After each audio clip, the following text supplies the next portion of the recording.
Pozdrav svima! Danas pravimo jedno prejednostavno, a preukusno jelo, a to su uštipci od tikvica ili polpete.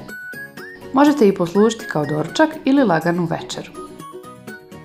Zamolila bih vas prije nego što počnemo sa receptom da se besplatno pretplatite na moj kanal i podržite moj rad. Postoji mnogo varijacija za ovo jelo, a ja sam ga pravila po nekom mom receptu. Ispale su preukusne, tako da obavezno probajte napraviti. Ja sam koristila 2 tikvice, svježi sir, feta sir, brašno, so, jedno jaje, malo svježeg peršuna, pola praška za pecivo i malo ulja. Tikvice operite i odrežite peteljkice, a zatim izrendajte na krupnije rende. Ovi uštepci od tikvica su brz i jednostavan način da tikvicu pretvorite u jelo koje će svi voljeti. A ako ste baš ljubitelji tikvica, ovo je jelo kojem ćete se sigurno poželjeti vratiti.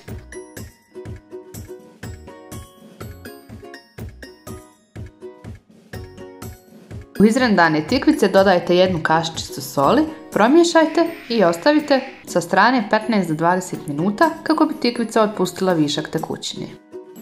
U jednu veću zdjelu dodajte svježi sir. Feta sir usitnite pa dodajte i njega. Umutite jedno jaje i dodajte u sir.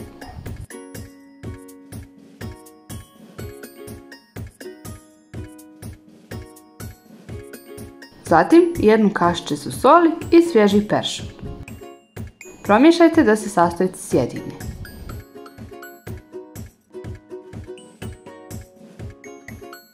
U smjesu dodajte brašno i pola praška za pecivo. A zatim promiješajte dok ne dobijete gustu smjesu. Smjesa treba da bude nešto gušća od smjesi za palačinke.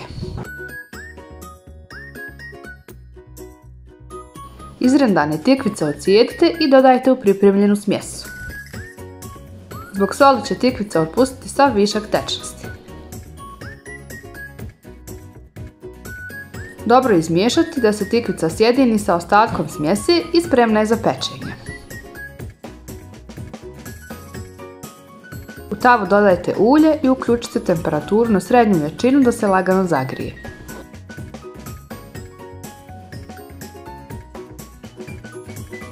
Pripremite vodu i oblikujte vaše uštipke. Pržite ih i sa jedne i sa druge strane dok ne porumeni.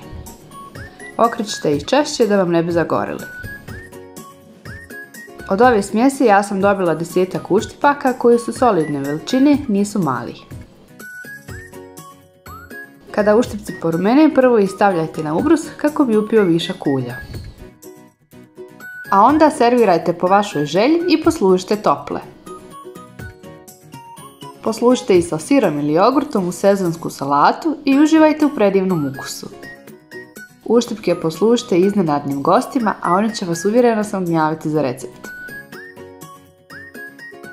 Nadam se da vam se recept svidio, ako jeste obavezno mi ostavite like i besplatno se pretplatite na kanal.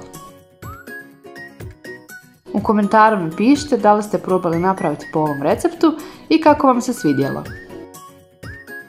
Nadam se da ste uživali, veliki pozdrav!